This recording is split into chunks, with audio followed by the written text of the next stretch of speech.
नमस्कार केमन आছেন आज के আপনাদের সঙ্গে শেয়ার করব একটা দারুণ চিকেন কষা রেসিপি। তার জন্য চিকেনগুলো একটু বড় বড় কেটে নিয়ে ওর সঙ্গে লবণ, পাতিলেবুর রস, সরষের তেল, টক দই আর আদা বাটা, রসুন বাটা আর গোলমরিচের গুঁড়ো ভালো করে ম্যারিনেট করে 1 ঘন্টা রেখে দিলাম। দিয়ে মশলা হিসেবে নিলাম অল্প করে রসুন বাটা, আদা বাটা, কাঁচা লঙ্কা আর পেঁয়াজ কোচানো, টমেটো আর নিয়েছি ওই গরম মশলা, এলাচ, দারুচিনি, লবঙ্গ নিয়েছি। এরপর কড়াইতে সর্ষের তেল দিয়ে দিলাম। প্রায় 2 কিলো মাংস রান্না করব, তার জন্য 150 গ্রাম সর্ষের তেল নিয়েছি। এবার সর্ষের তেলটা হালকা গরম হচ্ছে। সর্ষের তেলটা হালকা গরম হয়ে যাওয়ার পর এর মধ্যে দিয়ে দেব অল্প পরিমাণ চিনি। চিনি দিয়ে হালকা জ্বালানি দিতে রয়েছে আর সেই সঙ্গে খুন্তি দিয়ে একটু নেড়ে নিচ্ছি যাতে তাড়াতাড়ি বা সব চিনিটা খুব সুন্দরভাবে উঠে যায়। ওর চিনিটা যখন পরপর এইভাবে উঠতে থাকলো লাল হয়ে, এর মধ্যে ফোড়ন দিয়ে দিলাম দারুচিনি, লবঙ্গ আর এলাচ আর শুকনো লঙ্কা ফোড়ন দিয়ে দিলাম। ফোড়নগুলো হয়ে যাওয়ার পর এর মধ্যে পেঁয়াজ কুচানো দিয়ে দিলাম আর যে কাঁচা লঙ্কা রেখেছিলাম 4-5 পিস, ওই 4-5 পিস কাঁচা লঙ্কাও দিয়ে দিলাম।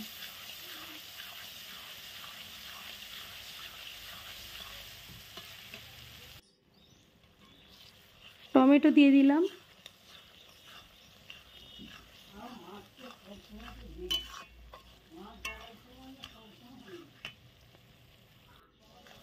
আর দিলাম 1 টিস্পুন শুকনো লঙ্কার গুঁড়ো আর কাশ্মীরি লঙ্কার গুঁড়ো 1 টিস্পুন আর পরিমাণ মতো হলুদ দিয়ে একটু নাড়াচাড়া করার পর রসুন যে থেতো করে রেখেছিলাম সেই রসুনটা দিলাম। রসুন থেতো একটুখানি নাড়াচাড়া করার পর এর মধ্যে আদা বাটা যে রয়েছে সেই আদা বাটা দিয়ে দিলাম।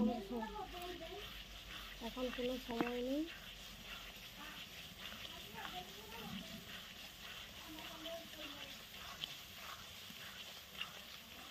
আর আজকে যেহেতু চিকেন কষা রেসিপি বানাচ্ছি এর মধ্যে তাই আলু দেব না, শুধু চিকেন।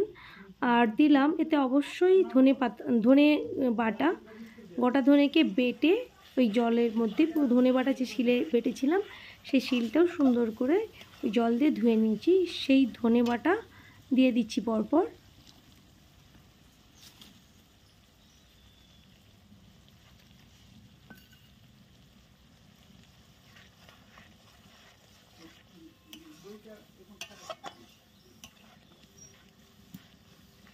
এই রান্নাটা করতে বেশিক্ষণ সময় লাগে ঠিকই, কিন্তু খেতে বেশ দুর্দান্ত লাগে। মানে রান্নাটা একেবারে ধীরে ধীরেই করতে হয় আর পুরো রান্না কমপ্লিট হতে সময় লাগে 2 ঘন্টার উপরে। এইভাবে সুন্দর করে মশলাটা কষিয়ে নিয়ে ম্যারিনেট করা চিকেনগুলো দিয়ে দিলাম।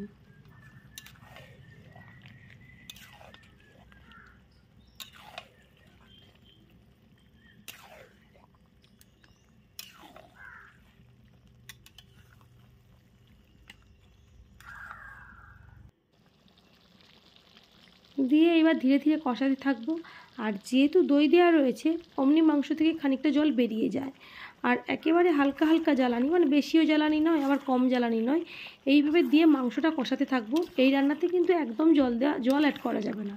পুরো ওই মাংসের মধ্য থেকে যে জল বেরোবে, মাংসের জল প্লাস যে দইটা রয়েছে সেই জলের মধ্যে পুরো মাংসটা সুন্দরভাবে কষানো হবে। এইভাবে কষাতে রয়েছি প্রায় 1.5 ঘন্টা হয়ে গেল, মশলা বাদ দিয়ে।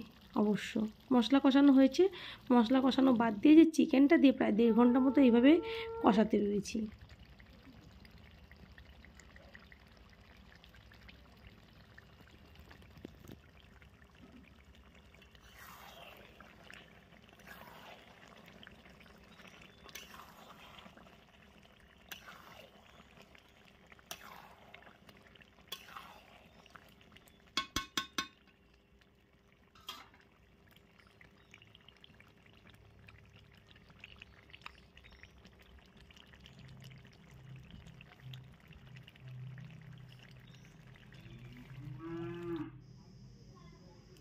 চিকেন কষানো হয়ে গেছে, ওটা নামিয়ে নিলাম।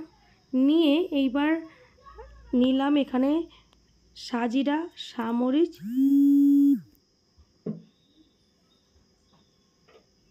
সাজিরা সামরিচ আর জয়িত্রী জাফরান আর একটুখানি জিরে ইত্যাদি ইত্যাদি নিয়ে ভালো করে ভেজে গুঁড়ো করে নিয়ে এই ছড়িয়ে দিচ্ছি।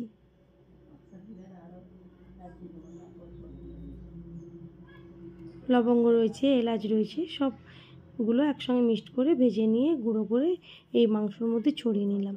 আর এই যে গরম মশলার এর একটা না দারুণ স্মেল, দারুণ গন্ধ দিয়ে এবার মাখিয়ে নিচ্ছি।